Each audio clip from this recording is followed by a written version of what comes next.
first ever podcast from Games and Stuff and Things. I'm your host, Robert, and I can't do it alone. I also have with me Suhail. Hello. Brandon. Hello, I'm Brandon. I do play games from time to time.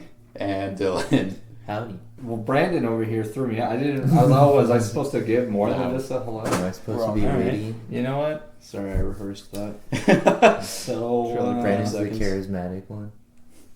Brandon's the one that takes off on his solo career. For banter, would it be easier if we do a section that's like, what have you been playing lately? Just That would fall something. into games, but yeah, man. Brandon's the charismatic one. I think if we go, that was a solid intro, and then this is the banter. No, Yeah. All right. this is the banter. This is all the self-conscious banter Yeah, that we're doing. It's really good. The juice is flowing. We're and- laughing about how charismatic Brandon is. This is relatable. We're having issues, like everyone. Yeah. So have you been playing anything ever? Because So I never see you online. So unlike Brandon, I actually don't play games. He has a lot. My life consists of going to work and sleep. However, the games that I have been playing are the games that I can take my time with. So primarily single player games because I'm terrible at games when I play online. There's this game called Heroes of the Storm. I'm really bad. You just gotta stop caring. Yeah.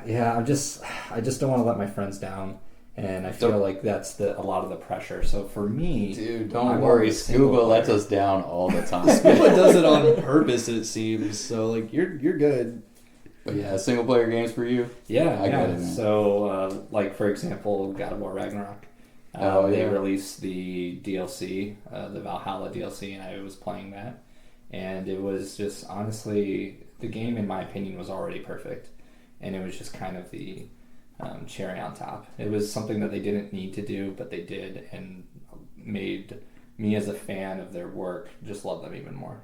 That really did just come out of nowhere. No one saw anything coming for God of War. It just popped up. And it was free. Like, that was definitely one Oh, of the was it free? That was one of the most exciting parts of the Game Awards was they were like, God of War DLC next week and it's free. Like, Damn. I didn't know they still dropped it like that. yeah. Yeah. And so, like, you know, and the Game Awards was just, like, honestly, probably too many trailers this year. That was the one that, like, one of the only things that really got me excited was, like, I think, in my opinion, you know, games take so long to make that so many things get announced, like, 4 years before they're actually released. Like, Dude, I still haven't seen anything from the next Elder Scrolls. Yeah. And they teased that like 6 years ago by now, dude. No, they gave you an overview of the land like 2 years ago. you know, I mean, even something like Elden Ring that came out almost, 2 years ago now, you know, which the DLC is going to be amazing, but the DLC has been rumored for so long, like, same thing with them, like, if they just had a trailer that was like, hey, next week the Elden Ring DLC is coming out, like, that would be mind-blowing. Yeah, if they did like a, by the way, with how here you early- go. with That's how, what the industry needs. with how long stuff gets announced beforehand, like, I think that's the one thing that's really special is when something gets shadow dropped, you know. It's like, that's what happened with Hi-Fi Rush. Yeah. That's what happened with Apex Legends, dude. Yeah. That was amazing when it came out. I think that's such a cool thing, you know, like Hi-Fi Rush, they were like, hey, we're releasing this new game right now, and then it turned out to be really good, and then everybody gets really excited about it,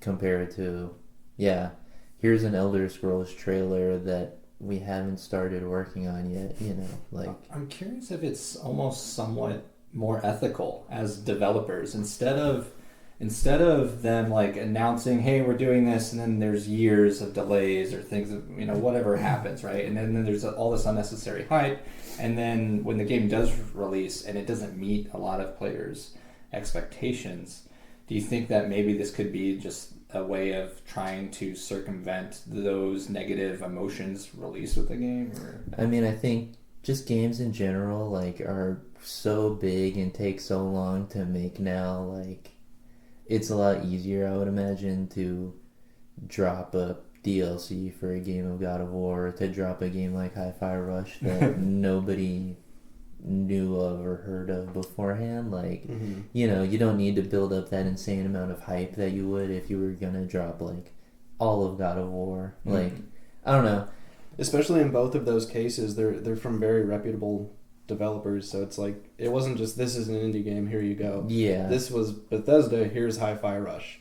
Mhm. That was cool. And I can't think of the last time something that's like known has been shadow dropped. It's always been kind of like you mentioned, like Apex, the team behind Titanfall. You know, you had PT with Kojima. Oh, PT. Like, it's always like, here's this person you know doing this thing, this small thing, Mm-hmm. and it's releasing right now. Speaking of right now, Brandon, what have you been playing? I started playing Pal World 2 days ago, and it's as hilarious as everyone thinks it is. Best memory I have so far was watching one of my friends. This was before I started playing it, and he was trying to catch this alpaca pal. He threw like 3 spheres at it. It wasn't happening, and he just pulled out a Glock and blasted its brains out. And it was just... That's what everybody wanted out of Pokemon. You always get frustrated with the wilds that don't agree with how the game should be played. And then you kill them and you just move on, and Power World lets you do that, and I think it's fantastic. I actually haven't seen a lot from Power World. How is the combat? Is there actually like 1v1 combat ever? Or Yeah, is it- yeah. There's like boss fights and such. You can choose to have your pals helping you, or you can just go in guns blazing. The guns to me feel a little weak, so I think they are trying to incentivize like using your pals and matching element types like weaknesses and whatnot in the same way Pokemon would. So it's I wouldn't say it's in depth. It needs some polish, but it's a good starting place. I mean, to me, I haven't played it yet either, but what it looks like to me is kind of like a Rust type of game, except the gimmick, so to speak, is that you have fun little creatures, you know? Like, I don't know much about Rust, so I can't make a super good comparison there. But isn't Rust more like PvP focused? I think it kind of depends on what you're playing it for. What you're going Does for. Power World have PvP? Not yet, but they did mention like a day or two ago that they want to bring PAL PvP, but not necessarily player PvP. Yeah. I don't know how that's going to work out. Because I feel like there's always, you know, that new survival game that just has a unique... A little gimmick, yeah. Yeah, like theme, you know, Valheim was like Viking Mm-hmm. with a lot of like kind of single player stuff. You know, you have Daisy with zombies. You have Rust, which I think was like one of the first ones to get really into building and stuff like that. Yeah. Ark. Yeah, The art, dinosaurs. dinosaurs. Like, there's always something. So Power World just seems like that. It's but got its niche. with Pokemon. Yeah. Yeah. Turns out it's a really big niche because what is that like? What was I the saw it concurrent sold, players? I saw it sold like 7 million copies. That number might not be correct, but it was millions of copies It's within going the first fast, week. yeah. Like, and that's not counting the fact that it's on Game Pass too. So Mm-hmm. like, Dude, not having crossplay though kind of sucks. yeah. Well, I heard somewhere that I believe the Xbox version is like a build behind the Yeah, Steam I've version, seen that. which I think just has to do with like certification on Xbox and stuff like Mhm. that. But it's pretty insane having that many players on Steam and selling that many copies while your game is also on Game Pass. Yeah, man. I didn't even think about that, yeah. Because, you know, like if you have that many Xbox players who are presumably playing it on Game Pass, like, Mm-hmm. but then you also have millions of people who are like, it's got to be the biggest Game Pass plus Steam release Yeah. from recent memory. Fucking Jeff Gerstmann was actually going over like sales numbers, and the numbers were, except for Nintendo, they were just like overall sales, physical and digital. But everything that was Nintendo, they don't release digital sales. It was strictly physical, and Tears of the Kingdom got like 3rd place in just physical sales. That's Wow. crazy. It's like, dude, it's so stupid. Mario Wonder got like 7th or something Yeah. off of just physical. But what have you been playing, Dylan? So I recently beat Armored Core. That's a really good game. You know, I think it's got a lot of the FromSoft charm of telling an interesting story, but not really explaining a lot of it. So you have to kind of figure it out a lot by yourself. But it's way more forgiving in the sense, like, if you die, you respawn at the nearest checkpoint with all your health kits and stuff like that. You know, it's not like a Dark Souls where you're, like, beating your head against the wall. Except for the bosses. That Well, even bosses then, can like, mess you up. a large part of the game is kind of changing your mech to fit whatever situation you're in. You know, it's like, oh, if you're fighting this boss who is... So it's very much the trial and error that like a Souls game would have. Like, yeah, go but into the imagine boss, like find out what you need. imagine in a Souls game if you could just respec your character and say, Yeah. okay, I'm a magic character now, you know, Mhm. or oh, this boss uses range attacks, well, I'm gonna, you know, build into strength or something like that and Yeah. just one hit him. Like, it's very much that where if you die, you're heavily incentivized. You know, you can change your mech at any point when you die.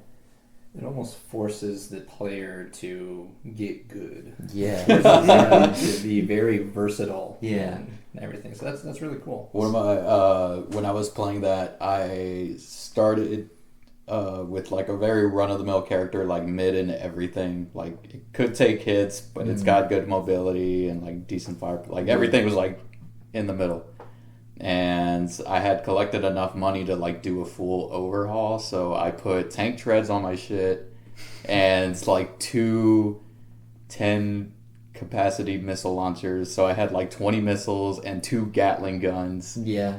And I was slow. I couldn't move at all. And the next mission that I played was unlike any other mission that had been. So it was pretty straightforward of just like the mission structure is kind of like you run through an environment and it's like little encounter after little encounter, and then at the very end is a boss.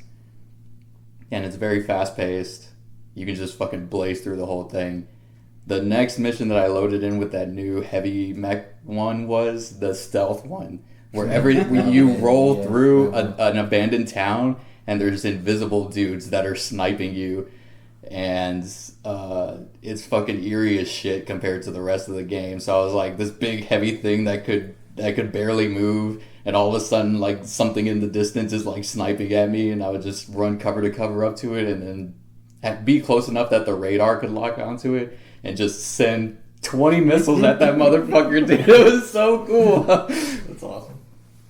Yeah, Armored Core is awesome, man. It makes you feel so cool, dude. Yeah, I mean, I think FromSoft has done a really good job recently of making all their games really accessible, you know, kind of like Elden Ring was, where I've always wanted to get into Dark Souls, but, you know, it's so hard and so intimidating. Just do it. You just gotta hate yourself enough. Yeah. I can't do it. I mean, I think that's why Elden Ring was really good, you know, one of my favorite games of all time, because it made it a lot more accessible, where it was like, okay, if this is hard, just go the other direction. Just go there. And level up and get to the point where you can kill them, you know, instead of just, like, grinding in a Dark Souls game. It's like, okay, I'm just going to go to this other area.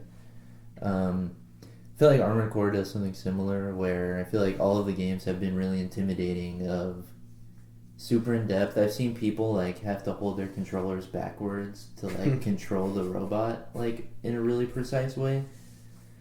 But in this one, you know, it's kind of the perfect balance of all that stuff, where you get all of the customization tools, but none of it is too intimidating. You know, you can get really deep into it if you want, but if you don't want to, you can just put, like, Gatling guns and rocket launchers on your guy, you know? One of the big the skill checkpoint bosses is this dude that'll fire what seems like 200 missiles at you at the same time. And I was trying to beat it in an honorable way by picking something that could, like, dodge and maneuver around in such a way, and it wasn't working. So I went back to the garage or whatever they call it, and I noticed that he does a certain type of attack with it's like an elemental, like, energy style. I don't know what they call it, but I attached 2 like SMGs that were the same energy type, whatever it is, and I just rushed him, and it was melting down his shield. Like as soon as it would come up, it would be gone because the element matched the element, and I was just blasting through that. Like that fight would go on for 5 to 7 minutes, I want to guess. Every time I tried to do it like an honorable way, it was a 2-minute fight when I actually spec'd out for it, just because he kept getting melted like over and over again because he popped shields, but the shield type is the same weapon type that I was using, so it would just melt and then straight health damage and then pops up again, and it was very satisfying to just be like, man, yeah, fuck this guy. Like There's no dishonor in exploiting weakness. Yeah, I feel like in any like FromSoft game, it's like you just gotta do what you gotta do. Oh yeah, no, definitely, especially for me not being a gamer. I'm so intimidated by From Software games, but Well, I feel like any other games, it's like, okay, well, if you can kill this guy easily, just kill him easily, because otherwise you're just gonna be like dying to him 100 times, yeah. you know? Yeah, I appreciated the challenge for sure. I have a very different mindset. I don't think Souls games are all that bad. how many have you played? 1, 2, 3, Bloodborne, Sekiro. Demon. I didn't finish Demon, but I played Demon. That's all of them, right? With the exception of Elden Ring, the biggest one I haven't played. Yep. I think that Elden Ring is what brought me to From Software games, because I think I started with 2, and I just was not good. 2 is the Two- black sheep. two It's is- the black sheep for sure. Yeah. You know, not a lot of people like to.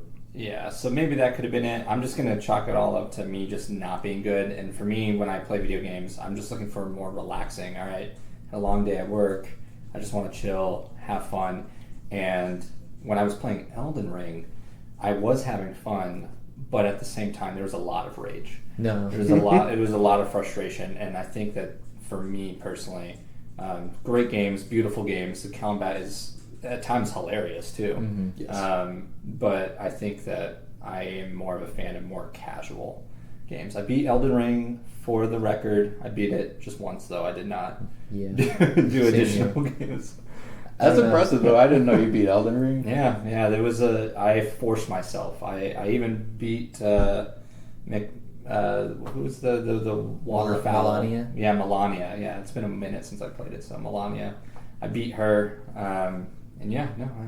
Yeah, I mean, I feel like that's what's so good about their games, you know? It's so satisfying getting over that hump, you know? Like, That's what Souls games are Yeah. about. It's a test of patience, but when you beat that challenge, it's a good feeling. Definitely. Even though you're just playing a game, like it's just still pretty cool. No, I think that it's rewarding. It's entirely, and I totally get it. But for me, it's just like I don't have the time. That's I don't fair. have the patience. That's I don't totally know, fair. for me, Armored Core is just a much more forgiving version of that because the levels are all very short. Like, you know, levels will usually range from like 5 to 15 minutes maybe. It's all short levels, and then you'll eventually fight like a few bosses along the way, but if you die, you respawn with all your health kits.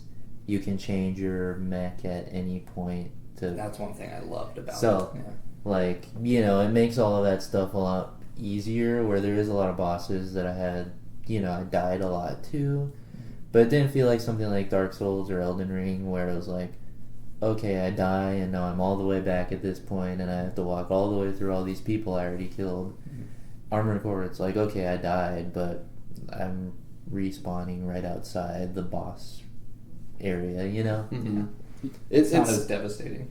it's funny that you call Armored Core like I guess a more casual, forgiving thing, because that's the one criticism I saw about it is from fans of the older Armored Cores, was that they were upset that it's so forgiving. Like they dumbed down the stats a lot. I've That's heard the that. only criticism I saw about Armored Core, and it was from people that played the originals. I don't know what the originals were like, but I will say that like the amount of movement that you get from like dumbing it down per se is just like crazy, because you get that huge boost. Dylan, help me out. What's the quick boost? Is that what it is? Yeah, I think so.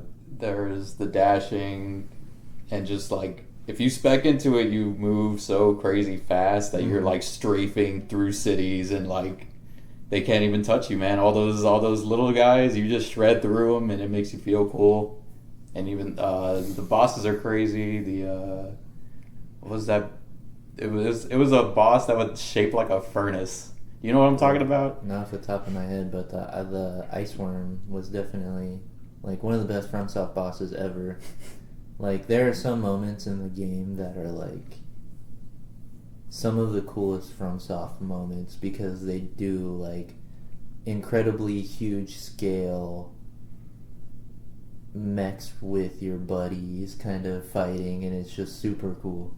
I will definitely bring over my Xbox one day and have you play just like the first half an hour of Armored Core because it's so fucking cool. I definitely have been interested, especially as somebody who like watched Gundam growing up. It kind of gave me Gundam vibes. I know I'm not trying to say it is Gundam, but that's what piqued my interest. It'll hit this that looks itch, really cool. No, I mean, I feel like it kind of like assembling your AC kind of brings back a lot of those feelings of like, you know, like assembling mech toys or something like that, you know, because it's like, okay, I'm just gonna switch out all these parts and change the mech completely, you know. I love games that reward versatility. Yeah. Stuff like that. It's just like, what can we do? So, I mean, amazing game, and yeah, the story is interesting in the FromSoft way, where it says a lot of stuff that I didn't understand, and then it just kept talking about it until I started to understand it. What's interesting is you never actually see anybody else. Yeah, You never see another human that entire game, dude. It's all robots and fucking wastelands. The entire story is basically just told in like voice messages. Yeah. Between you and between other people and you. And it's really interesting. I mean, from what I've been told, you have to beat the game 3 times to get the real ending, which I'm kind of interested to see. YouTube disagrees. I can just look it up. Yeah, no, honestly, well, that's kind of my thing, is I have a hard time replaying games. You know, I did the same thing for Alan Wake's New Game Plus. I've been struggling with Resident Evil 4 Remake. I've been trying to run through Professional, and I just don't want to play it again. Yeah. Dude, how long have you did it take you to go run through that first playthrough? My first playthrough, it ended at 20, just shy of 28 hours. But I saw that when you reload saves, it keeps counting, so that's not an accurate number. But from what I've seen, 20 hours is like pretty fair for first playthrough. Because I was just walking through, taking in the atmosphere. I wasn't trying to blast through it. But you definitely can. I think the speed run's like 2.5 hours or something. Nice. So you can blast through it if you wanted to. But I just, like, I'm playing on Professional. It's not a challenge. I'm using all the guns that I had from my first playthrough. And I just don't have the time to walk through it again. Mm-hmm. But it's a great game. That's exactly where I'm at, where, you know, I have a hard time doing New Game Pluses. Like I said, Alan Wake's New Game Plus came out recently, and that was a game I just immediately looked up because I was like, I don't want to put another 20... Wasn't that like 20, 30 hours? Yeah, probably 20, 15 to 20 maybe. And especially a game like that where the gameplay is not the main focus, it's the story, but the whole story is the same except the ending. I was like, I'm just gonna look it up, and the ending was better in the New Game Plus, but I think I would have been unsatisfied if I just played through the whole thing again, you know? Yeah. Armored Core is a little bit different, where the game is so much fun that I played through maybe half of the game again, and it does change a little bit. You get new missions here and there, and, you know, new dialogue and things like that. But it is just a big time sink that I will probably just end up looking up on YouTube because, yeah, putting another, I don't know, 15 to 20 hours in that is just a lot with a lot of other games I've been wanting to play. That's one thing that I will say really that I appreciated from Santa Monica with God of War Ragnarok is I was able to 100% platinum the game without needing to do a New Game Plus. So that was like, oh, thank you for that. And don't get me wrong, great game. But if I want to do a New Game Plus, I think I want to do it because I want to and not feel like I need to get that platinum trophy. Yeah, and I think God of War, I love games that do that, where it's just like, okay, you beat the game, you can explore and finish up everything you didn't do at this point. or something like Valhalla. I think doing a roguelite and something like that is really smart. Yeah. Instead of doing like forced multiplayer, it's like, okay, here's repeatable single player. Yeah, and that's my biggest, two things. I love Valhalla, one for the gameplay, and two for the story and the lore. For the gameplay, I loved it because it literally forced versatility. It rewarded the player to try different tactics, to try different, focusing on different things. And for me, when I was playing the main campaign, I favored the axe. It was just very, it was just my best solution to whatever problem. And the only time I would pivot to using the spear or the swords, the blades of Olympus. No. Blades of Chaos. Blades of Chaos, Jesus. Was when I needed God of War the... fan or what? A huge... I know, right? What am I even talking about? Was the fact that I needed a runic attack. So using the spear was my least favorite weapon in the main campaign, but in the DLC it became my favorite. It was just busted what you could do with the spear. Yeah, I agree, because I would say in Ragnarok, the combat wasn't my favorite part, Like, you play it for the story, really, in my opinion. But they did a good job of keeping things fresh, where it never felt like, oh, I need to get through this combat encounter to see what's going to happen in the story. I think with all the things they added to it, it was like, okay, I've got this new ability and this new skill, and I'll keep playing and unlock some more stuff, And it was all short enough where it never really got repetitive, Yeah. It was like, okay, do this 20-minute run, then go back, do another 20-minute run, get some cutscenes every time, it was all a satisfying blend, Additional story, Yeah. lore, things, because it's quite literally, and I don't want to spoil anything, but it's quite literally Kratos confronting and coming to terms and making peace with his past. And for me, it was just a very beautiful thing to see Kratos mature, go from the ghost of Sparta, the guy who just raging through the first 3 games in the PSP games, just pure rage. God of War 2018, where he's like figuring out how to be a father, and then God of War Ragnarok culminating with Valhalla and him just making peace. And you just see that this character development, and it's really, it just shows that yes, he is a god, he is a deity, but they make him relatable because they show his humanity in it, and it's really beautiful.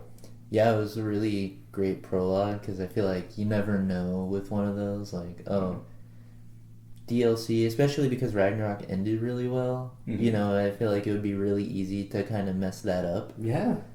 Because it just all wrapped up so nicely in a really, in such a complicated story that, it was really kind of amazing how they added on to that, making it fit, but also just wrapping it up even better, Yeah, that was, like I said, it was already, in my opinion, it was an already perfect game. And then the DLC was unexpected, not necessarily needed. Yeah, well, that's exactly, like, because Ragnarok ended so well, like, you didn't need to add on to that, but and then they made it better. And then they were like, and it's free. Yeah. Like, I would have paid for that, Oh, definitely. like $20-$30. Easy. And would have been happy. But I think it's really interesting that all the new Sony games are, like, adding these roguelite modes, like, I don't know if you've seen The Last of Us remake has roguelite mode. Yeah. Actually looks really fun. It looks fun, but I feel like it's weird, just because... The message of the game. Yeah, the whole game is about ending the cycle of violence and everything, and then it's like, oh, well, now you're just going to play as Joel. And By the way, here's more violence. Yeah. I feel like in a game like God of War, it's more interesting because it's about a guy like Kratos coming to terms with his violent past, where The Last of Us, it's like, okay, well, Ellie just killed tens of people and, had all this traumatic stuff happen, and now she's going to go kill some more people. I think it's a weird thing when The Last of Us, like, it has some of the best gameplay, I think, out of any game. Oh, yeah. But it would have been, I think, better if it was, like, random characters. instead of like Joel and Ellie and Abby and all these other people. It's like if they took on a different cast of characters. I mean, if they had, like, I thought that was why the factions multiplayer was so interesting in the first one, because it was like, okay, you're playing as the random factions in this huge world. Yeah. I think that's pretty interesting, like getting into the Fireflies and stuff like that. Yeah. Man, I'm more Factions interested was so about good. The Scars, I'm like, what is their whole deal about? Yeah. But yeah, and I'm curious, do you think that the team at Naughty Dog decided to incorporate this mode to appease players who weren't necessarily a fan of the game story-wise, but liked the gameplay? I could see that. I mean, I know their whole thing was that they were developing a multiplayer the whole time, Mm-hmm. but they released a statement saying they just didn't want to be just a multiplayer studio. Mm-hmm. Because, if you release a multiplayer game at that scale, you'll end up being like Bungie with Destiny, where you're just making new content and balancing that multiplayer. Yeah. And it's a massive title too, especially now that it's an HBO series and everything. So it's got a lot of attention. I think the way video games have changed a lot compared to when the first Last of Us came out. Like back then, everything just had added multiplayer. Like Last of Us, Mass Effect. Like it was all very needless, but kind of cool. Now it's battle passes. Both of those examples had great multiplayer, though. Yeah, exactly. Like, it was like unnecessary, but it was very cool. Like, I don't know, because it was fun. I loved The Last of Us, the first one, the multiplayer. Yeah. I loved it. And Dude, I have not found an experience similar to Factions. And I was actually good. I was actually good at it. That was the one multiplayer thing I was good at, and it's gone. It was great. I miss that. But I feel like it's just impossible to do that now because every game has to be like a living game. It needs to go on forever. You can't just add multiplayer to a game and leave it at that. You need to be monetizing it, putting in Battle Pass, like, I can't think of... Overworking your staff, laying them off when you've had enough of them. Yeah, and I can't think of a single game that has kind of just added multiplayer. And I mean, I think it probably relates into how people play games now too, where something like Pal World, like all the survival games come and go because people play it for hundreds of hours in the span of like a few weeks, and they get through all the content and they get tired of it. If something like The Last of Us did just release multiplayer, would that people just get tired of that? I wonder. I do miss the days of like, I want to say like Halo Reach was like the perfect multiplayer for me because they had their own cosmetic unlockables. So when you saw somebody with the black visor, you knew that motherfucker played a lot. Yeah. And the Hayabusa.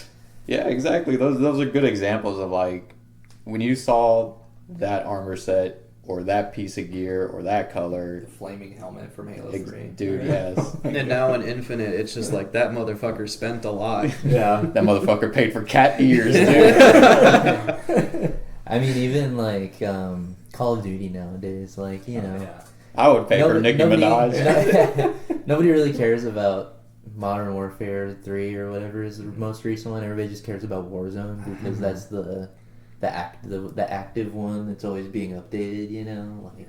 And for me, again, unpopular opinion, but I actually really enjoyed the Call of Duty games early on for the story, for the campaign. Dude, yeah. And they're pretty good. I've always been a play the campaign first, then go into multiplayer type of person. And I feel like, and it's just honestly, it's just profits driving these decisions. Well, not just that, but you're actually in a minority. There's a lot of people. Well, I mean, I think it's kind of what made those games different was like, I think people that, played Xbox 360 and stuff like that, like they'll always remember Call of Duty 4 missions or Halo 3 missions, like I think when they made really good ones of those, like it really stood out to people. But kind of like you said, like it's so much easier or, so much more profitable making a multiplayer game than putting all of your resources into like a really good Call of Duty campaign, Yeah. Man, I've I actually bounce off the single player games pretty hard sometimes, but I have been playing Prince of Persia: The Lost Crown. That one looks really cool. I've heard Can a lot I of good interest things. anybody in a Metroidvania? Yeah. Are y'all fans of Metroidvanias at all? Well, so I've heard a little bit about Prince of Persia, and I've watched parts of it because I watched your stream. Mm-hmm. typically I'm not into Metroidvanias, you know, and like a lot of really good ones. Like I've tried to play Hollow Knight a few times, and it just doesn't get me. What doesn't get you? I think it's just the part of getting lost and being like, okay, I can't do this yet. I need to come back to it later. Well, I got the thing for you. They got Well, a mode exactly. called guided mode. Yeah. Well, the thing that really interests me is I've seen the thing in Prince of Persia where you can take a screenshot Mhm. of anything, Yeah. like, any area in the game, and it'll put it on your map. Let me tell you, that is so cool. You'll forget to do it like 80% of the time. So for me, what is a Metroidvania? Sorry. It's Well, like Metroid, Castlevania, like the Okay. 2D like, run around the map. platformer A lot of type. like pick up a new skill, backtrack, pick up Okay. a new skill, backtrack. you'll Okay. go down an elevator, and on your way down, you'll see like, I probably need like a double jump to get that. So you keep it in mind and then move on. And then when you get the double jump, you backtrack and be like, hey, I can get there now. Okay, makes sense. It's like you see a cracked wall here. Oh, I need the Iron Fist of Golem to break that wall. Easy. But yeah, man, this one's fucking. The combat feels great. It's super stylish. The guided mode helps a lot. Honestly, like while I was streaming, I looked at the map and I forgot to use that stupid screenshot Yeah. thing. So I was just staring at like 3 pictures out of the whole map and like, dude, none of these help. Which one do I go back to? So I actually just flipped on guided mode, saw where the objective was, and I was like, oh shit, okay. I turn it back off and then just at least have a general idea of like, I need to be here. I don't know where exactly, but it's in this part of the map. So that helped a lot. I felt a little guilty at first, but like, I just saved myself like 30 minutes of just randomly blindly searching, dude. Yeah, well, that's kind of exactly what I think turns me off with Metroidvanias usually. You know, like I said, I tried really hard to get into Hollow Knight because people talk about how it's like one of the greatest games ever. But like getting lost, having to Google walkthroughs and stuff like that to like know where I'm supposed to go just kind of really turned me off after a certain amount of time. So that's kind of why Prince of Persia really interests me, because it seems like they tried to, you know, find remedies for a lot of that stuff for people who aren't interested in it. And a lot of the things are like really obvious. Like there's platforms that are like giant spiked walls that when you look at them, they push back from you. And then so you walk up to it, and then when you turn around, it'll follow you, if that makes sense. So, you know, like there's probably an ability that I was thinking that you turned into mist, like in a Castlevania game. But it's actually the dagger, the Sands of Time. there is no like dagger Sands of Time thing, but it is literally same concept. you just teleport back like as you pick a spot and then you do anything else for however long and you press that button, you go right back, which is actually really cool in boss fights. Mm-hmm. There's a lot of stuff that I suck at the combat, dude, but there's a lot of there's no way out of this swing with where I'm stuck at, but this one button click immediately stops everything and sends me right back to this other spot that I had pre-planned, that I just put in the corner as like a get out of jail free card. Super helpful, dude. And the combat's like stylish too. There's launchers, there's air juggles. You get like a really fast bow that you could just send out just to like keep your combo going. It's a fucking good game, dude. I think about playing it while at work every single day. Yeah, and I think Prince of Persia is a series I don't realize I have a lot of nostalgia for. You know, like Prince of Persia: The Sands of Time on 360, like one of the coolest games of all time. Robbie hasn't played it. Yeah, you have to play that game. That was like, real good. I remember, you know, when that game came out, whenever, you know, when I was like 10 years old or something, and just blowing my mind. Like, you can just rewind time whenever you want. And I don't know, I think it's really cool that Ubisoft is doing a lot of different stuff like that too. Dude, I love the fact that it's $50. Yeah, that too. I mean, because, Ubisoft for so long was like, okay, Far Cry, Assassin's Creed, that's it. But, doing Prince of Persia, like a smaller 2D game, instead of trying to make it like a big open world thing. Even doing Avatar, like, looked really cool. Avatar looked wild. Yeah. I've never seen so much foliage in a game. Yeah, like, that was a game that just looked like beautiful, like, kind of mind-blowing graphically. So, I feel like Ubisoft is a really cool company when they try different things, and I'm hoping that's where they're going. So was there any game that you're like looking forward to at all? I would probably have to say no. There isn't. There are no games that I am excited for because I try not to give myself hype. I don't want to buy into the hype. Also, I just don't know games, and I don't know what games are coming out. Brandon, anything? Helldivers 2? Yeah, Helldivers, now that you mention it. When you asked that question, I was like, is there anything I'm looking forward to? Yeah, I couldn't think of anything either, but yes, Helldivers 2. I am so excited because we have just so many good times from the original. We spent a lot of time back on PS4 in there. Yeah, man. That game is phenomenal. I'm very skeptical of Helldivers 2, but I hope it works out. I hope the perspective shift doesn't take away from the feeling that the original had, like where it was just wacky fun shooting. I feel like it's gonna go too serious now. I hope the explosions are big enough to like kill each other by accident. Yeah. You talk about it being too serious. I got a completely different vibe from the trailers where it was like over the top Space Marine. Well, yeah, like the story and everything still looks serious, but when you look at the gameplay, it's like, I hope this isn't just another third person shooter. Oh yeah. I don't know. I feel like it seems like, in my opinion, it's matching a lot of the vibes from the original. Which I think is really cool. Mm-hmm. And I feel like going to 3D and everything could make it even better. Yeah. We're going to take our first break. We'll be right back.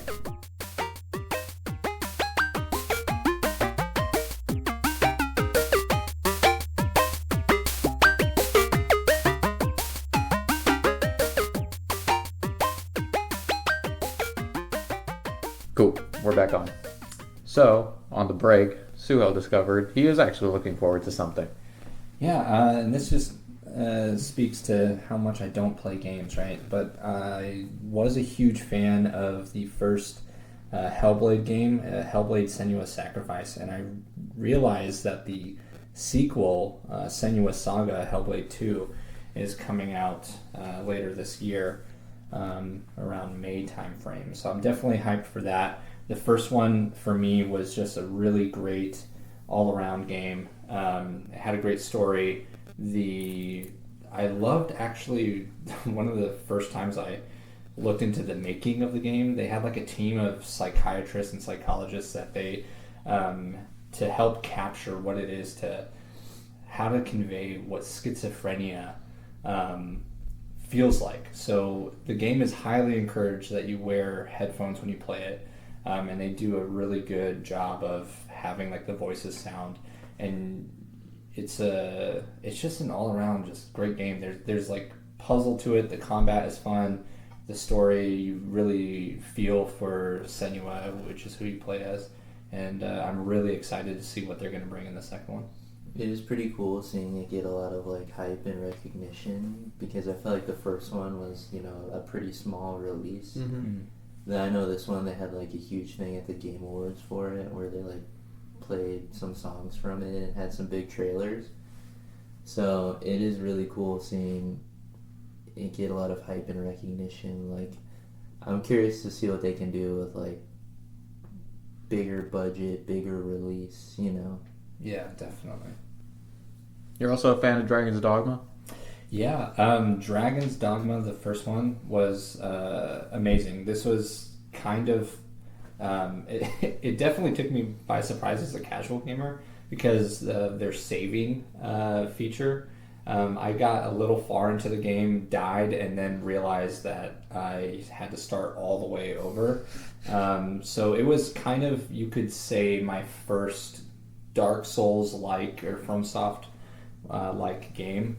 Not quite exactly, but it was definitely fun. I love the pawn system, especially how the custom creations, and a lot of people immediately started making their pawns looking like members of the Fellowship from Lord of the Rings. So you can be like, hey, I'm gonna That's cool, man. release Gandalf, or Gimli. It was really cool. The monsters were very diverse.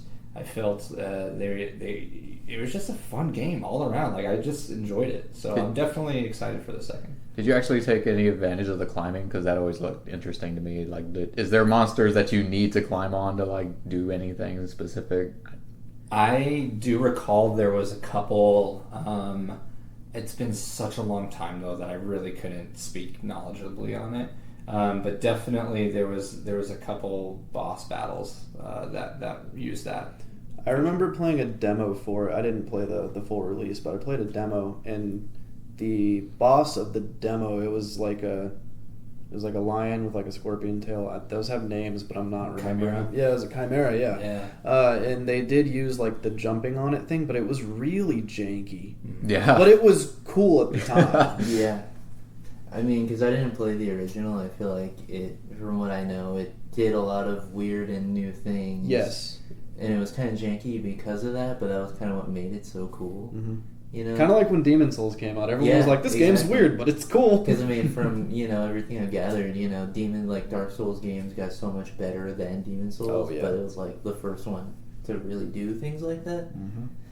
I don't know, I feel like it's a really cool year for small, weird sequels like that between Helldivers and Hellblade and Dragon's Dogma.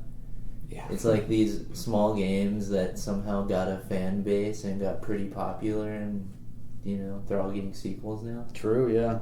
Those are all very niche, like culty games. Yeah, made by smaller studios. Like, I'm curious to see, like, how they'll all be now that they have a reputation and everything. Yeah, what they're gonna do with that namesake. But also, it's just very cool, like Dragon's Dogma getting a sequel after like what? It's been a long time, 10 years or something like that.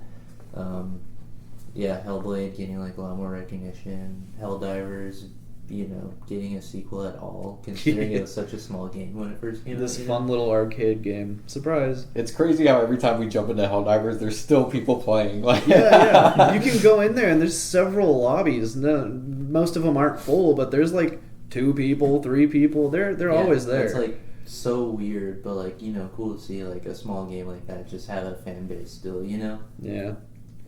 Dylan, are you looking forward to anything this year? It's kind of hard for me because I'm trying not to get really excited about things this year because I have such a big backlog to get through. Yeah, dude, same. I'm actually wanting to tackle a lot of mine this year. No, same, because last year, there was a lot of games that built up. Especially the 2 games I'm really wanting to play next are Baldur's Gate, obviously, with all the hype. I played a little bit of that, but I started that before I played Armored Core, but I was like, I want to beat Armored Core first because it's going to take me 20 hours or so, whereas Baldur's Gate is going to take 200-300. Yeah, who knows how long, So I started that, and it's really cool, and I get the hype, and, it's a game I need to play more. And then last year I also restarted Cyberpunk. Nice. Because the Phantom Liberty and the DLC came out and it got the 2.0 update and everything. Have you actually got into the DLC at all yet? No, because I wanted to beat the original game first, because I only ever played Cyberpunk when it first came out, and it was really buggy for me and took a lot of the immersion out for me. But I love the idea of it, Cyberpunk, big, open world, and I played a little bit of that also around that time too, and that is such a cool game, like one of the most cinematic games I've played, because you're doing these like huge heists, but you're doing them all in first person. Like, I don't think that game really has that many cutscenes. Everything is like in character, which I think is really cool. So yeah, that's like 2 very big games, and I'm like, I really need to sink some time into these. Like a game like Prince of Persia is a game I would love to get into, or Hellblade is a game I'm hoping I can check out, but with like like I really just want to play Baldur's Gate and Cyberpunk first. Speaking of Cyberpunk, I didn't expect like such an emotional story to come out of that, but they really didn't let you down on that one. Yeah, and that's why I'm so excited for it, because, you know, story-wise, character, like, I don't know, it is cool playing the version of the game that it seems like they intended to, you know? Yeah. So, yeah. Had they delayed it for 2 years more? Yeah, so I'm trying not to get excited about stuff right now, because I'm like, I really need to beat these 2 incredibly long games. So we can just write you in for Helldivers 2 then? Yeah. Alright. I'll allow it. Speaking of being excited for games, y'all want to check out the Steam Game Awards? Sure. The Steam Awards?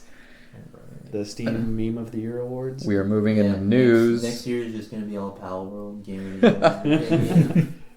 We're moving in the news, checking out these Steam Awards, and this is atrocious is probably the word I would use. For their Game of the Year, the finalists are Hogwarts Legacy, Baldur's Gate, so far so good. Resident Evil 4, good.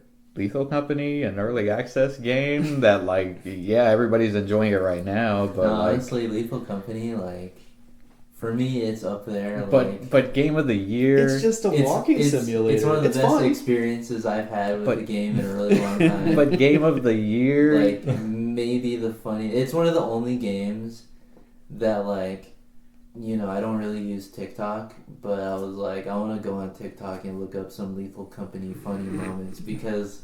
Have you ever seen this game, Suo?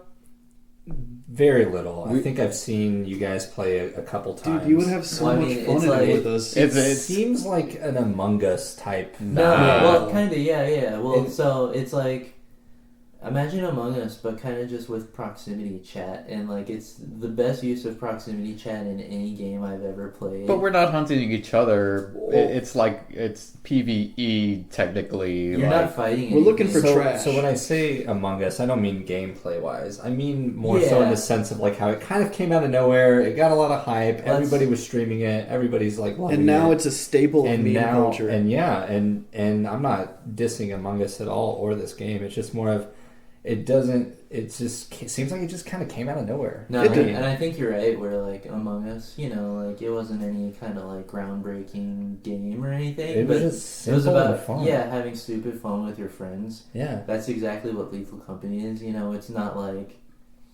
the deepest gameplay. I mean, it's in early access and I think it's made by one guy. Mm-hmm.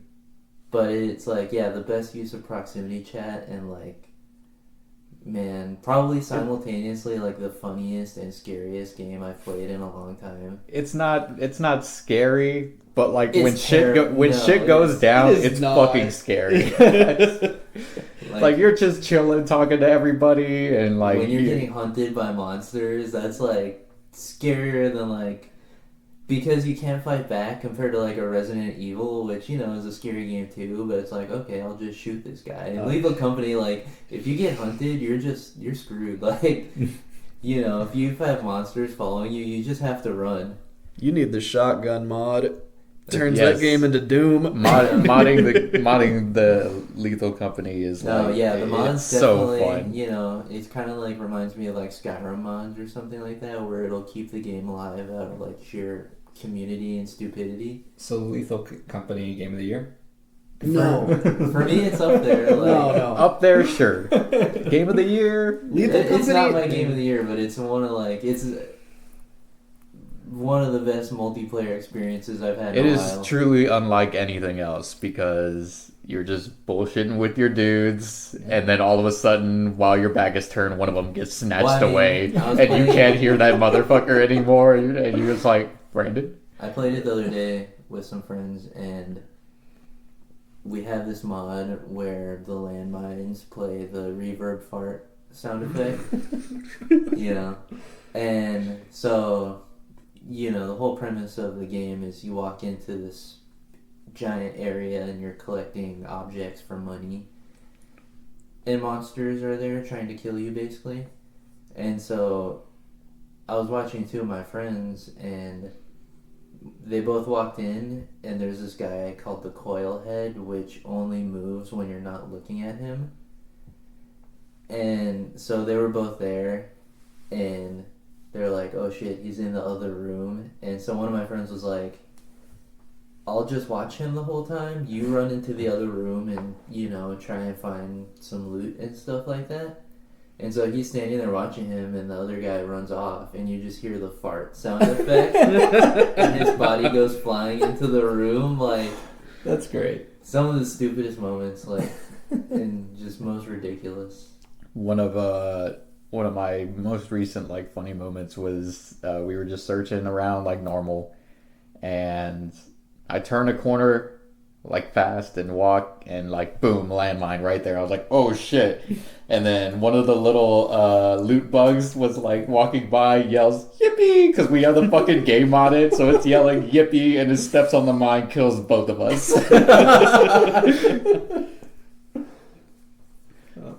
But as far as like game of the year, man, I don't know about Lethal Company, but like the biggest offender, FC 24, which is just like FIFA, like yo, that's a wasted spot, man. Yeah. Like I'm sure the people that love FIFA might love that game, but like I mean, it's just one of those things, you know, it's a popularity contest where, like, Yeah. that's the most That's popular all the Steam game. Awards are. Yeah. Popular game, vote. Well, FIFA, FC, whatever it's called now, is, you know, one of the most popular games in the world. Like, you know, the same way Madden and 2K are, so.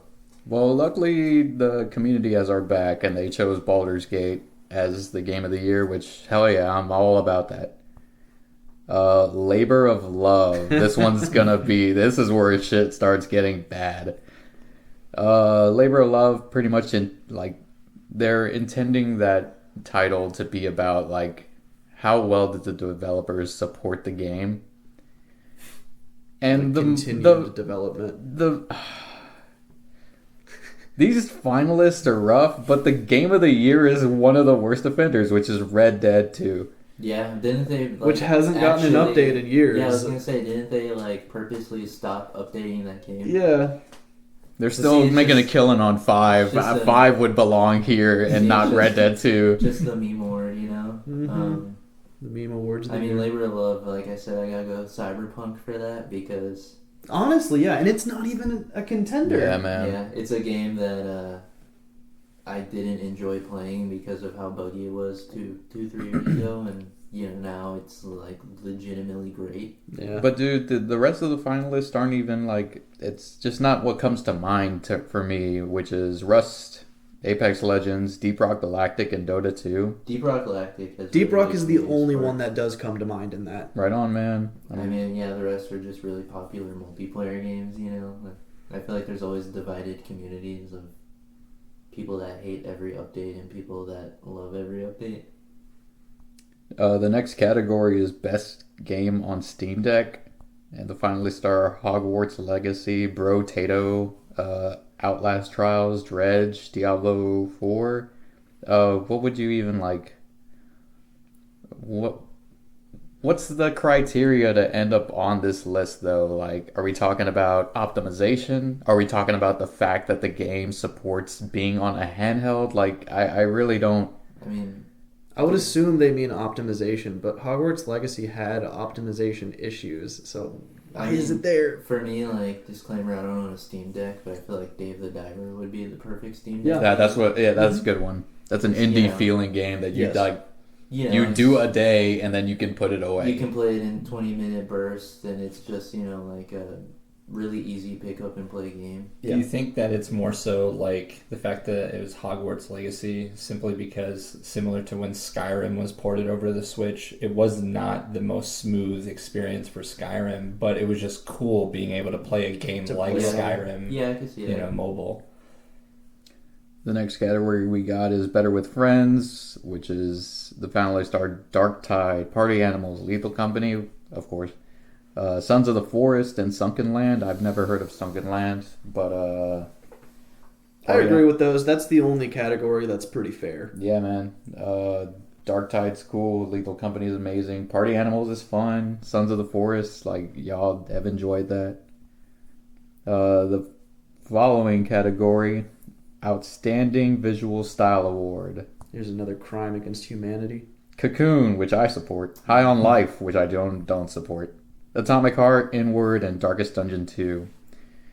Dude. Atomic Heart is a really random one because I feel like that game really just came and went. Yeah, It did have some style, though. I mean, yeah, it was a cool style, but, like, you know, that is a game, you know. It was just realistic Russia robots, hot robots. I don't know how that is style. Cocoon, have you ever seen Cocoon? Yeah, There- looks amazing. Cocoon does this thing where you are teleporting, like Blue's Clue style, teleporting into like a sphere, and the whole world just seamlessly like sinks into the sphere or comes out of the sphere, depending on if you're going or coming. The I don't know how the fuck it's witchcraft, dude, but they it's like smooth as fuck. You jumping into one environment into another. And it's like instant, dude. It looks so cool. I would have to see it, but it sounds cool. I've heard that it is very appealing to people who, especially if you're not a fan of puzzle games, that you will definitely enjoy this one because the biggest hang up with puzzle games can be the fact that like the game's not letting you do something or but this one it seems to be that if you can't figure it out, it's because of you and not because of the game.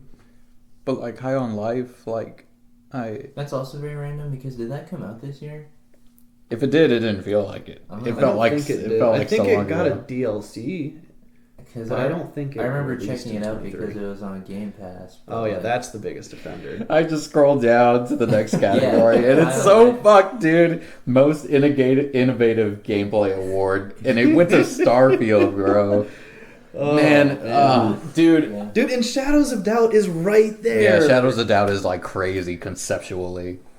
The others are Remnant 2, Contraband Police. I've never heard of that, and Your Only Move is Hustle, and I don't know that either. That was also a cool looking game. Okay, right on. I loved Remnant 2. Doesn't belong there.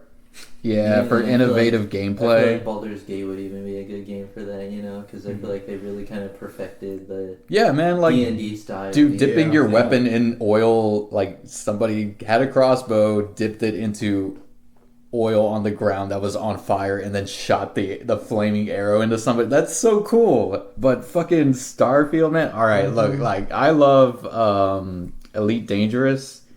That driving ships in there feels fucking amazing. You can have like really speedy, like fighter jet style ones, or you can have huge like space truck ones, and it actually feels very Starfield's ship combat. It was atrocious. It's so like soulless, dude. Yep. It almost like it could play there should be a button that it should just play itself. Yeah, auto battle. And also just like not being able to like the best part about Elite Dangerous, or not the best part, but one of the parts that really like touched me in a weird way was warp driving into or near a space station and then manually docking. Like they give you like, hey, you're gonna be dock 13. It's like, all right, and then you fly in, don't go over the speed limit, fucking let your landing gear down, slowly like go to dock 13, land smoothly, or you could just crash into everything along the way, build up fines the whole time. It feels organic, and Starfield just jumps like you're on the ground, your ship's just there, you get in your ship, boom, you're in space. Like, wait, and what? maybe that's why it is the most innovative, because they said, let's make this as lazy as we possibly can. Just hold space and you're there. I mean, I feel like I hope that's a game that gets the cyberpunk treatment. Hopefully. No Man's Dude, Sky, where There's no saving this, man. Like, you gotta be It honest. wasn't that bad. I'm just saying, like, I can't imagine the size of the update that it must take yeah. I mean, for them to like force in you naturally flying off the planet. I feel like that's a thing that everybody said about Cyberpunk 3 years ago when it first came out. Like, how do they fix this? And they did it, and they released some like really big expansions too. That, you know, I hope like the main thing with Starfield, I hope they can like release big expansions that really open up the world, because that was the thing that was really missing for me was It didn't have that handcrafted world that Bethesda is known for. I think it was just so big. It was like, okay, everything is just spread out into multiple galaxies. It was big and dead. There was just nothing to see unless you're on like one of the hub worlds. Yeah, which is why hopefully they can release like some big expansion where they add like 2 really good planets, you know. But like do you think that Bethesda will want to put in the work? Yeah, I think so because you know they worked on it for what, like their reputation's on the line, man. They I got think Their reputation has is already been- tarnished. Yeah, it hasn't been the best over the past. even then decade. I think you know Starfield like sold pretty crazy numbers It while did, being yeah. on Game Uh-huh. Pass. You know, I think Yeah. Bethesda, you know, it's similar to any Halo game. You know, like Halo's been up and down, but people will always play a new Halo game. Mhm. right. In the same sense, like, you know, I think Fallout 76 still has like a huge community. Like, you know, I think just anything Bethesda people love. So, you know, I think, and they worked on Starfield for what, like 10 years or something like that? crazy. Like, a very long time. So, you know, I hope they can kind of put, you know, some, dress it up some. yeah, exactly. And then it'll be a game. Hopefully, we can go back in like 2-3 years and be like, oh, hey, this is pretty cool. Especially while they work on the next Elder Scrolls and that comes out. We really aren't going to see Elder Scrolls Yeah. for like another No, 10 years. Exactly. Like, it's going to be 10 years, so hopefully they can add something to Starfield in the meantime, you know? Real quick, you haven't heard of Shadows of Doubt, I assume. No. It is a procedurally generated murder mystery where you are playing a detective and the world gets generated and it's like it makes up fucking everything for you each and every time you load up a new seed. Wow. So the murder is different, the places you're going are different, like everything is different. So you could get a clue that you think is like, okay, I'm gonna find evidence at this apartment. So you go, you break in, you're looking around, and you find nothing, and you realize You just broke into some stranger's apartment. This dude is totally innocent. I am in some random person's How apartment. do I get out of his house without Wow. him seeing me? That sounds innovative. Yeah. Truly, it's almost like it should have won. But next is the best game you suck at. Winner is Sifu, which sure. Okay, last year I actually really got into Sifu for a little period of time. Sifu looked cool, man. It's amazing, you know, definitely Souls-y, where it's like... Souls, but martial arts. Yeah, where it's like, I'm gonna replay these levels over and over again because I suck at them and can barely beat them. There's also a cool aging mechanic where the more you die, the older you are. So your health is more or your strength is more. Something weird like that. Basically, yeah, so like, you beat a level and every time you die, you age. And, you know, if you die repeatedly, you age more. And you go into the next level at whatever age you ended the previous level at. So let's say like I died a bunch on the first level and I enter the second level really old, you know, then I can die like 1 or 2 more times before I just die. Mm-hmm. So then I need to go back and replay the first level and get better at it so I can not die as much and so I can, you know, Nice. and actually beat that. You know, I was talking about how I have a hard time beating games multiple times. I actually beat that game twice because that's how you get like another like real ending. You know, because the whole thing is between, you know, revenge. It's a revenge story, so beating it twice, you kind of get another ending. So it's really cool. Don't quote me on this, but I think the dying and the aging mechanic, the people that did Remnant actually did that first. They So did it it. is the most Huh. innovative They did game. it in Chronos from the Ashes. So it is the most innovative game. We're not even on in that Remnant topic. too.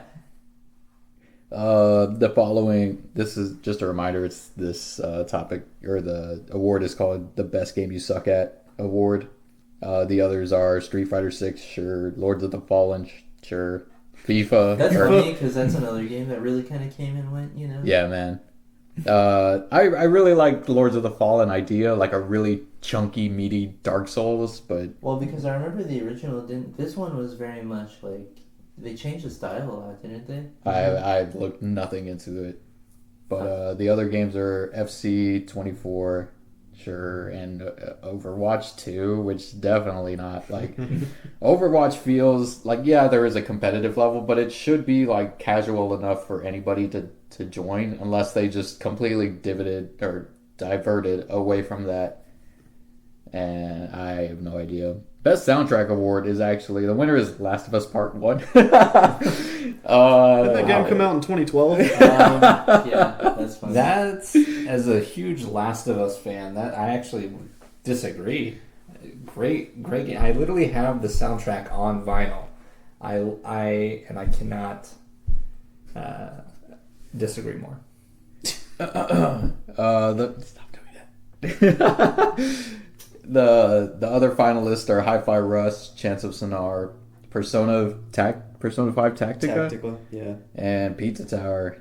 That's Dude, all and giving very it to good. Last of Us when you have Yeah. Hi-Fi Rush in a Persona game. And Pizza Tower. Have you guys seen Pizza Tower? I haven't. It's like WarioWare almost, but How's the soundtrack? pizza. It's insane. It's kind of like a runner in a weird way. It's crazy. Chance of Sonar looks really cool too. I love the idea behind Chance of Sonar, man. Have y'all heard of this? No. It's a game where you're no combat, nothing, but you're talking to people who have their own language, like their race has a language, and the first person that you meet, I'm making it up. This isn't the first encounter, but he's waving at you and he says three things, or he says one thing.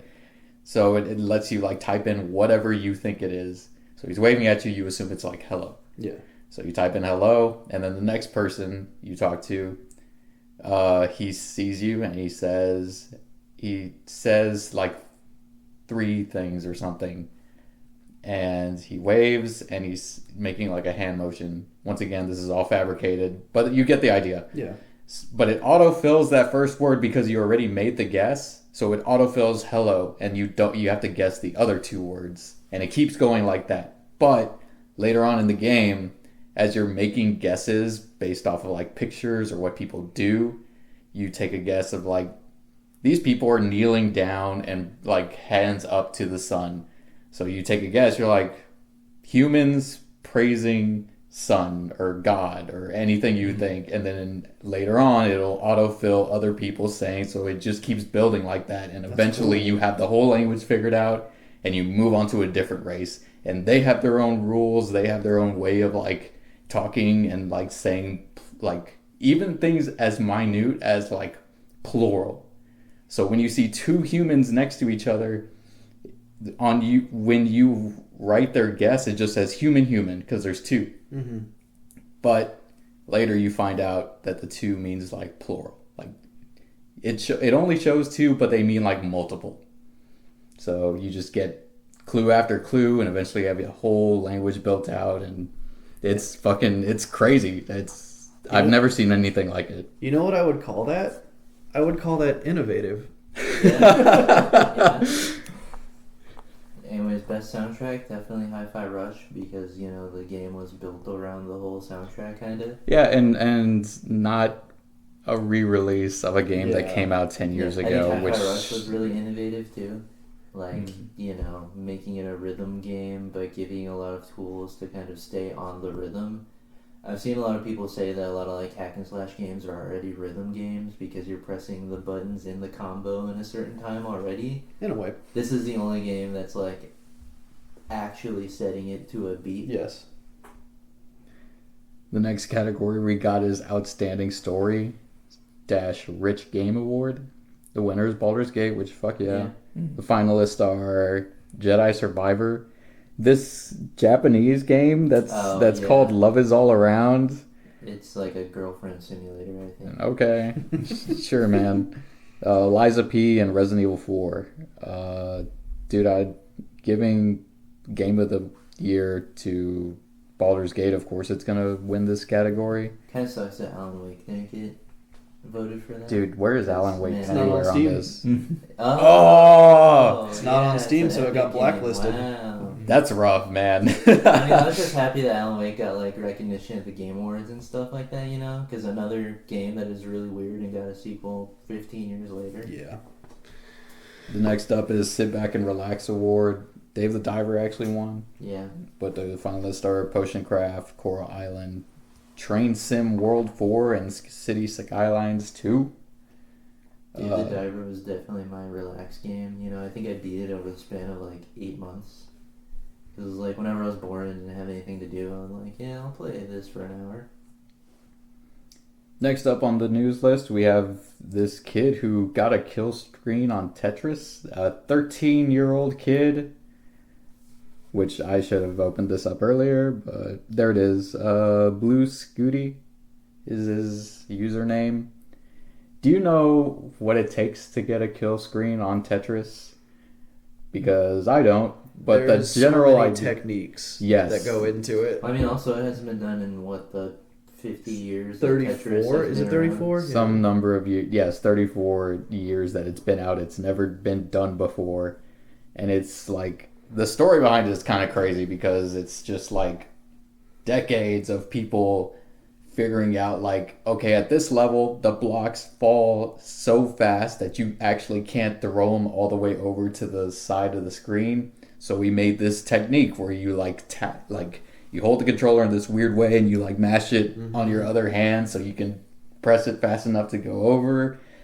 And also that like you can't get a kill screen naturally. You have to do this thing specifically and like Very in depth.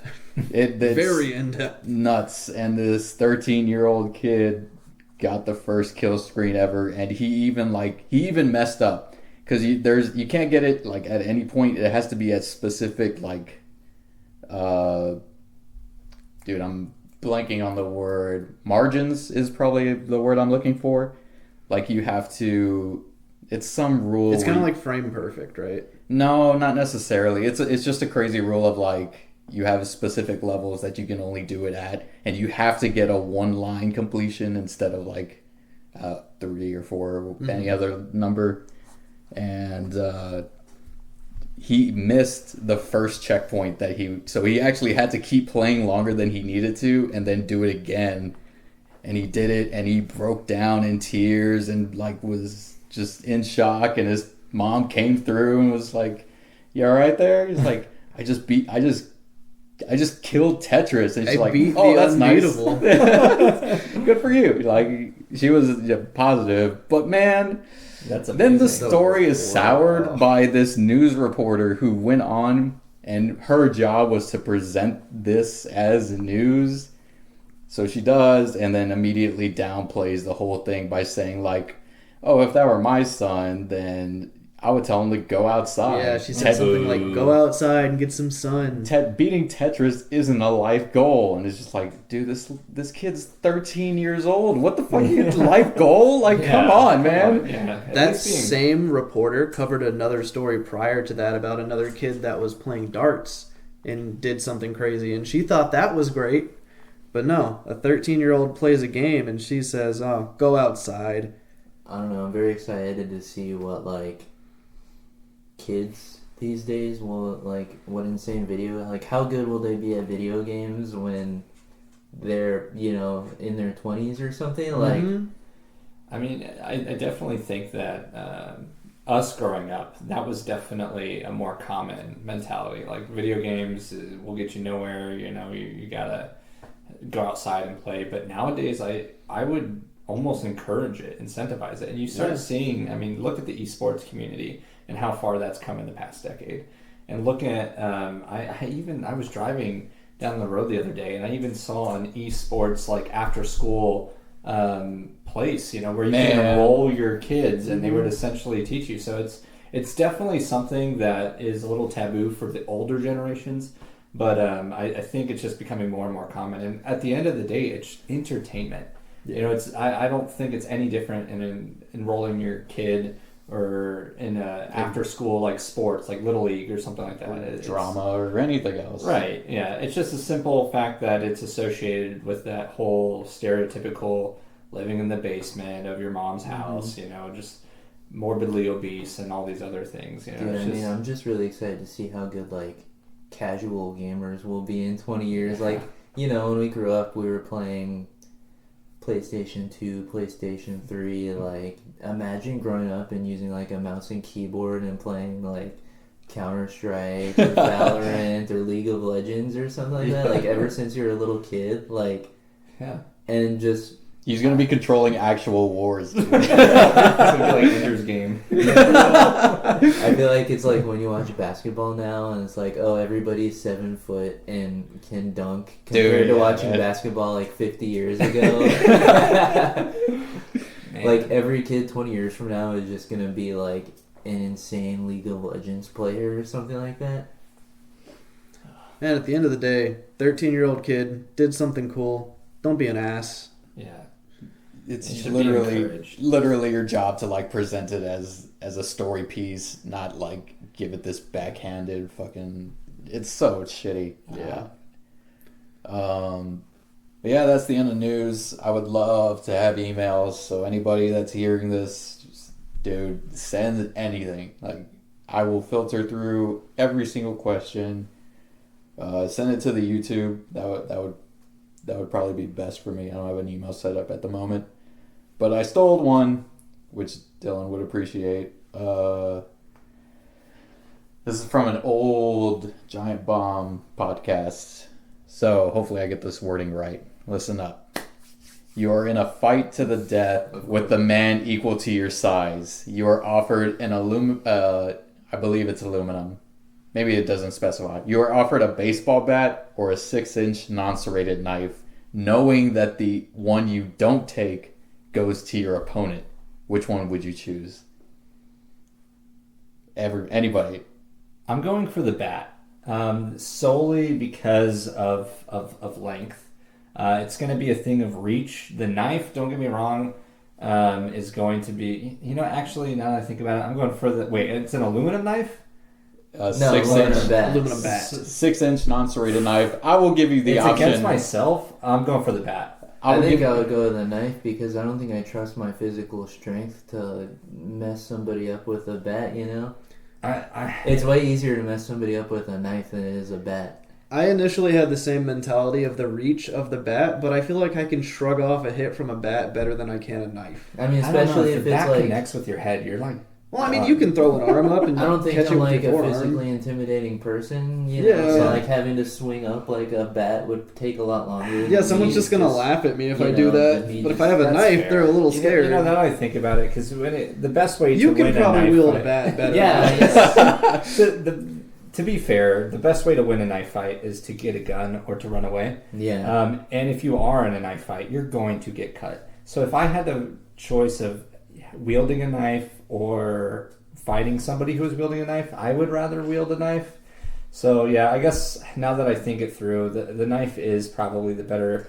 But then again, if somebody has your stature, they can fuck you up with a bat. Yeah. Somebody my stature, they probably won't do much with a bat. Yeah. If I was fighting Suhail, I would want the knife because he would absolutely destroy me. Or no, I would want the bat because I wouldn't want you to have the bat. To be fair, I just want to deny you well, because he would the destroy satisfaction. me. He would destroy me with a bat, you know, like, you know, one swing and I'm just dead. Versus, like, if it was you... It's you, though. It's you. It is another you. The scenario is it's a carbon copy of you. It's nega you. Dark you.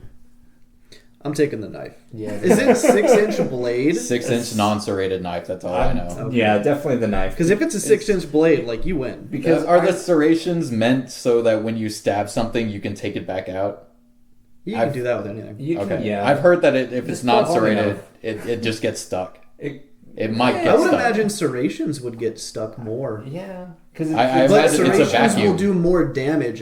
You're right. It's a vacuum. You literally can't pull it out. I guess there's a lot of variables because there's catching on the cloth. Is he naked? Because I'm going into this fight naked so that they're naked. But no, my reasoning, I would choose the knife, but only because you have options. Like you can stab, you can slice, you can hold it backhanded if you want. You could throw it if you're feeling confident. You're just out of the knife. Yeah, and to be fair, this is a melee fight, so you're gonna be within arm's reach ish. So you're going to win every time if you have the knife, if you get close enough. But that's the thing, if you get close enough. You're really, the bat is only advantageous if you can connect on that first hit. The moment you Once don't connect, you whiff that, you're done. Well, the thing too is it has to be a good hit. If I hit you with the bat, it has to be a solid, good first hit. Because if you swing too early and it's a miss, that's enough time for the person with the knife. You know? Exactly. You have a better margin of error with the knife, so I would take the knife. Well, glad we're all on the same page. Yeah. The next question I had was, oh man, I'm gonna get this wording wrong.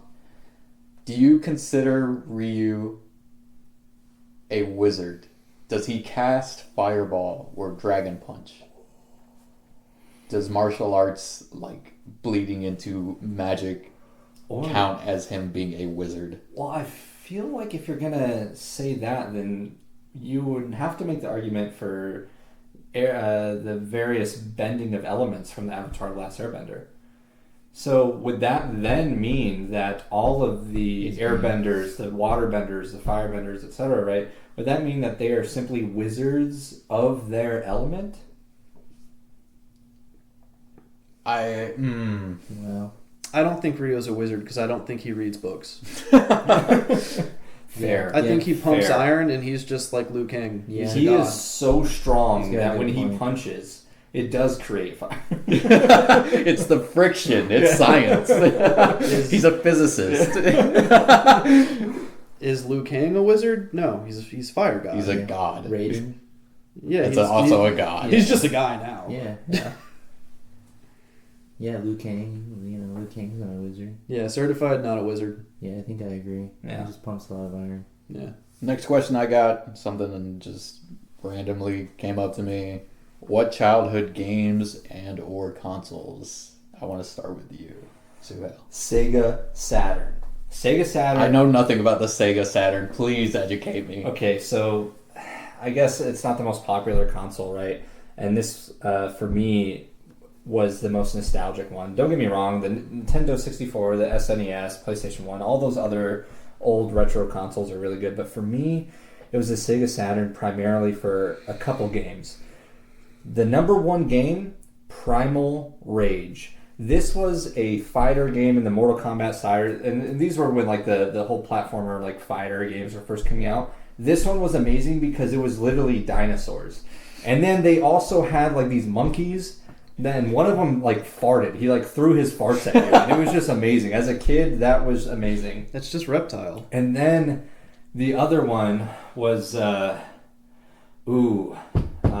Virtua Fighter and Virtua Cop, specifically Virtua Cop 2. Now I'm accompanying those together, pairing those together because Virtua Fighter, Virtua Cop, it's literally in the name, they're the same. The Virtua Fighter was also a fighting game, but it was kind of like a 3D, like the map would move with you as you were fighting, and they had this like drunk master fighter, and he was just really cool to play as. And then there was, for Virtua Cop, that one was like amazing. It played exactly like those arcade games when you go into like a Dave & Buster's or something like that, and you have like the guns where you like come out. Yeah, something like that. Played like that, and it was just really fun. So for me, it goes to the Sega Saturn for those games. No, I'm actually reading a book right now called Video Game of the Year, and it goes through like the most influential games of each year since like. Real quick, who's that written by? Jordan Miner. I've never heard of him. It's ever since, I don't even know, like the 80s when Pong came out and stuff like that. And I recently read, a part about NBA Jam and how that was like the game that really got Sega Saturn. Yeah. And then like Mortal Kombat was huge on Sega Saturn because Nintendo didn't allow blood or violence or anything like that. So like, those were like the big games on Sega Saturn. It was like NBA Jam, Mortal Kombat. Like it was the first like real alternative to Nintendo after Atari died out. Yeah, and that's why it was amazing. And I guess as a kid I didn't realize it, but yeah, there was blood and gore, and it was, very pixelized, but really good. But like I know the version of Mortal Kombat on Nintendo was like very censored. Right. And didn't have anything in it, no fatalities or anything. So they just give each other hugs. Yeah. if you wanted like any of that stuff, you had to play Sega Saturn. Brandon, what about you, man? Consoles, games that shaped you as a child? It was one of the Segas. It's probably the Saturn since everyone's mentioning it, but I remember games like Vector Man and Earthworm Jim, stuff Yeah. like that. But I would also give a little bit of credit to the PS1 because I remember like watching my dad play a lot of the more adulty games at the time, like Resident Evil, and just getting terrible nightmares from it. It shaped me. The nightmares shaped me. So I would give a little bit to the Saturn and the PS1, and then you can't leave out the N64. There's a bit from all of them.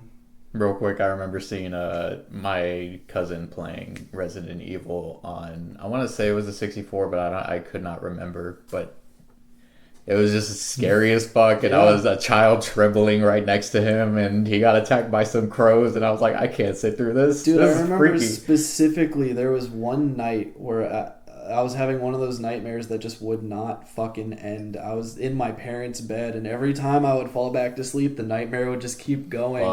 It went on for that entire night, and my mom still blames my dad for that.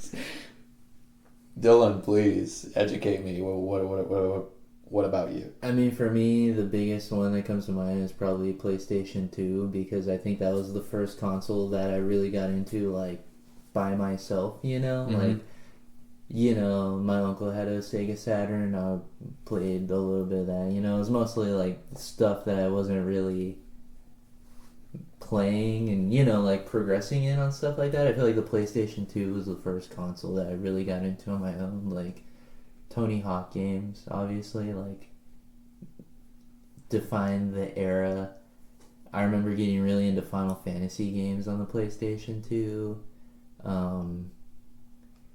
You know, speaking of games that I was saying I wanted to play, I recently got the Metal Gear Solid collection that they recently put out. What does that include? 1, 2, and 3. Nice. Okay. I remember These remasters? just re-releases, I think. Oh, okay. I don't think any extra work has been done to them. But I remember renting Metal Gear Solid 3 on PS2 when I was like 10 years old because it was like a war game.